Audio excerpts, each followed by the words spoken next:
Ada dua kata yang sering bersandingan. Kita kenal betul kata itu, yaitu hak dan kewajiban. Kewajiban adalah sesuatu yang harus kita laksanakan. Hak, sesuatu yang harus kita terima. Keduanya berjalan pada alur keseimbangan. Bahwa ada orang yang lebih mengutamakan kewajibannya dan tidak begitu memikirkan haknya, kita katakan itu orang bijak. Ada orang yang menuntut haknya sesuai dengan kewajiban yang dia laksanakan, kita katakan itu orang yang adil. Ada orang yang hanya tahu hak, menuntut hak, tapi tidak pernah melaksanakan kewajiban, kita sebut itu orang yang tidak tahu diri. Muslim bersaudara. Islam membebaskan kita dari ras diskriminasi. Persaudaraan itu diikat dengan nilai akidah, melintasi geografis, melintasi etnis. Dari manapun orang datang, apapun warna kulitnya, dari suku apapun ia dilahirkan, kalau akidahnya sama, itu saudara kita sebagai sesama muslim.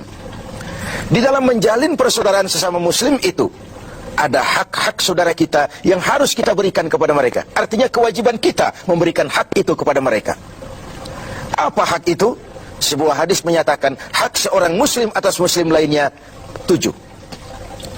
Yang pertama, al-ijlalu lahu fi ainihi. Ia memandang saudara muslimnya itu dengan respek, dengan rasa hormat, dengan istilah orang-orang tua kita dulu, nguwong ke uwong. Orang itu ya dianggap orang apapun profesinya. Saudara muslim kita itu jadi pemulungkah dia, penarik becakkah dia, pekerja kasarkah dia, ada rasa respek kita terhadap dia, rasa hormat kita kepada dia, dan itu karena nilai-nilai akidah, nilai keimanan, bukan karena profesinya.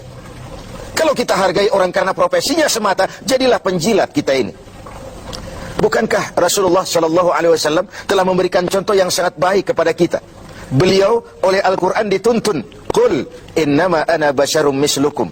Katakan kepada mereka Muhammad, umatmu, aku manusia juga seperti kalian.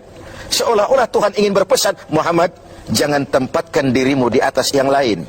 Ternyata Rasulullah Sallallahu Alaihi Wasallam yang begitu baik hatinya, begitu mulia akhlaknya, begitu luar biasa ibadahnya, entoh oleh Allah masih diberikan bimbingan. Qul innama ana basyarum mislukum. Katakan kepada mereka Muhammad, aku manusia juga seperti kalian.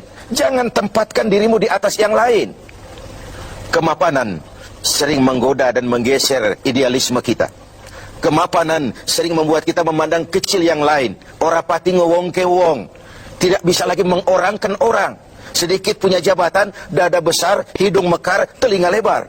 Tidak ada apa-apanya orang lain. Tidak demikian mentalitas kita dalam ukhuwah, dalam bersaudara. Al-ijlalu lahu fi ainihi. Seorang muslim memandang muslim lainnya dengan rasa respek, ada rasa hormat, dan itu karena pertalian akidah semata-mata. Sekali lagi, apapun profesinya. Yang kedua, wal wuddu lahu fi sadrihi. Ada rasa respek, lalu yang kedua, ada rasa cinta di hatinya kepada saudaranya itu. Kesenangannya membuat kita senang, kesulitannya membuat kita juga ikut merasakan sulit.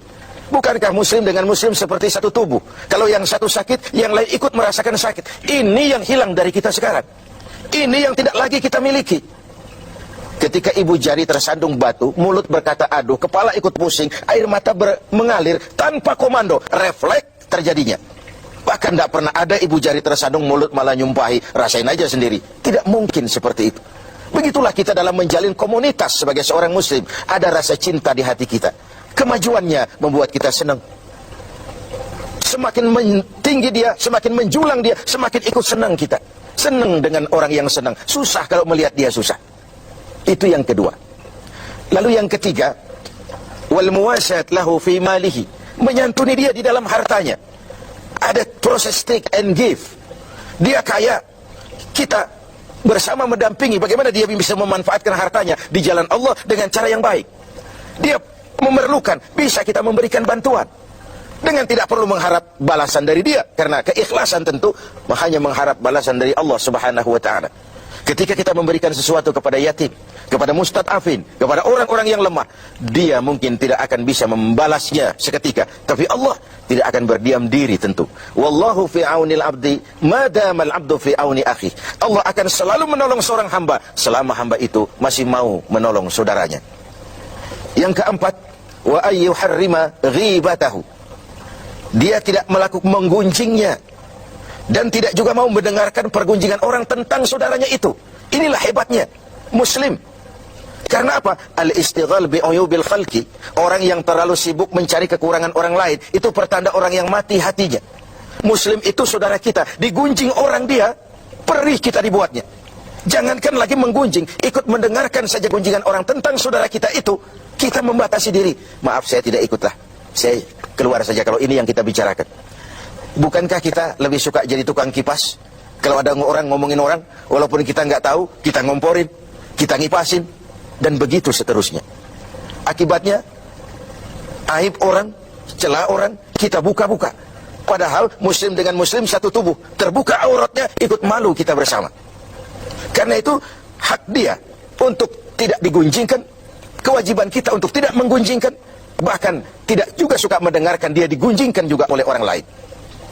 Yang kelima, wa ayyauda fi maradih. Kalau dia sakit, jenguk. Ini pun sudah langka sekarang ini. Silaturahmi. Kedatangan kita saja sudah merupakan obat. Doa kita sudah memberikan sugesti bagi proses penyembuhannya. Karena apa yang tidak kita suka terjadi pada diri kita, jangan juga lakukan itu pada orang lain. Apa yang ingin orang lain lakukan terhadap kita, harus juga kita mau melakukannya kepada orang lain. Kalau kita ingin dihormati, belajarlah menghormati orang lain.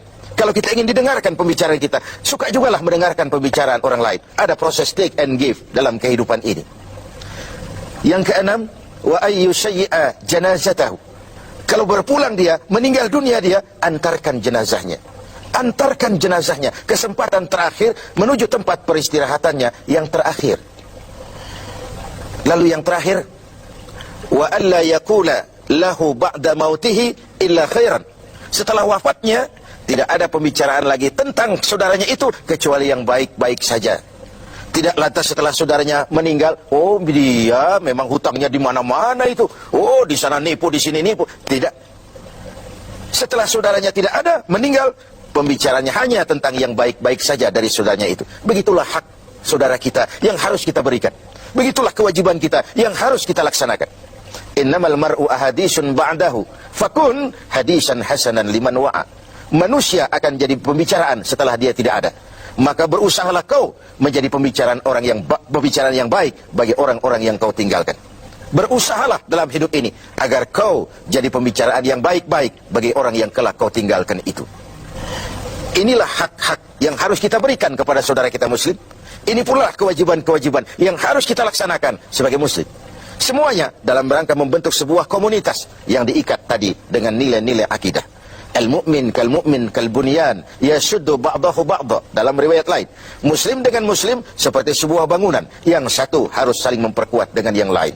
Sebuah bangunan dinamakan rumah karena ada yang mau jadi tiang, mau jadi jendela, mau jadi pintu, mau jadi genteng. Begitulah umat ini. Ada dia yang jadi pejabat tinggi, ada dia yang jadi pemulung, ada dia yang jadi tukang beca. Pendeknya, tidak ada pekerjaan halal yang hina.